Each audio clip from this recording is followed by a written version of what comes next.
গ্রামে গেলে গ্রামীণ খাবার না খেলে কি হয় বলেন? গ্রামে গেলে এইসব শাক পাতা টোকাইয়ে খাইতে সেই ভাল লাগে আমার। আর টোকাইয়া যে শাকসবজি রান্না করে সেগুলো একটু স্বাদ অন্যরকমের পাওয়া যায়।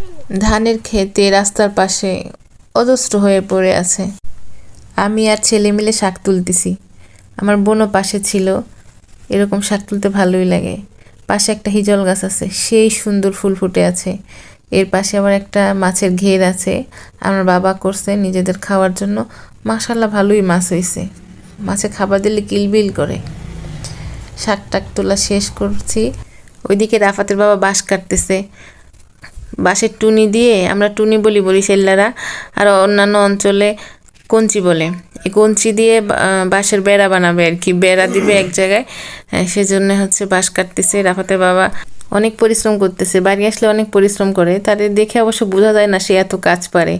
মাশাআল্লাহ ভালো কাজই পারে, কিন্তু খুব অলস একটা আইলসা লোক।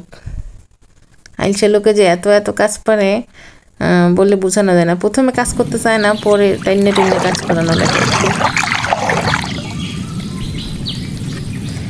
শাক ধরছে আমাদের নিজেদের পুকুরে।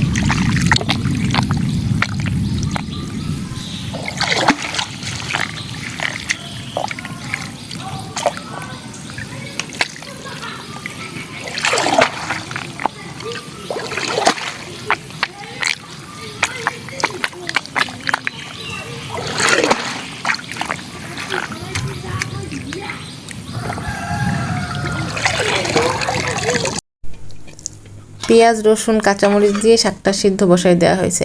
আমরা আগে এটা সিদ্ধ করি, সিদ্ধ করার পরে তারপরে তেলানি দিয়ে, পেঁয়াজ রসুন দিয়ে আবার তেলানি দিই, তারপরে হয়ে যায়। এই যে সিদ্ধর পরে তেলানি দিয়ে দিচ্ছি, শাকটা দারুণ লাগে, সেই টেস্ট লাগে।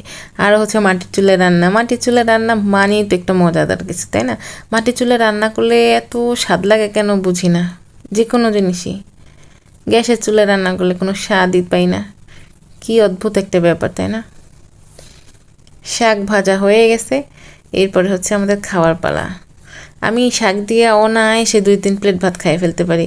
আপনাদের বিশ্বাস হবে কিনা জানি না, আমি মাছ মাংস দিয়ে ভাত বেশি খাইতে পারি না। আমি শাক সবজি এগুলো খুবই পছন্দ করি। আর শাক হলে তো আমার কোনো কথাই নেই, শাক দিয়ে আমি গপাগপ 2-3 প্লেট ভাত খাইয়ে ফেলতে পারি। খুবই মজা হয়েছে, শাকটা দারুণ হয়েছিল।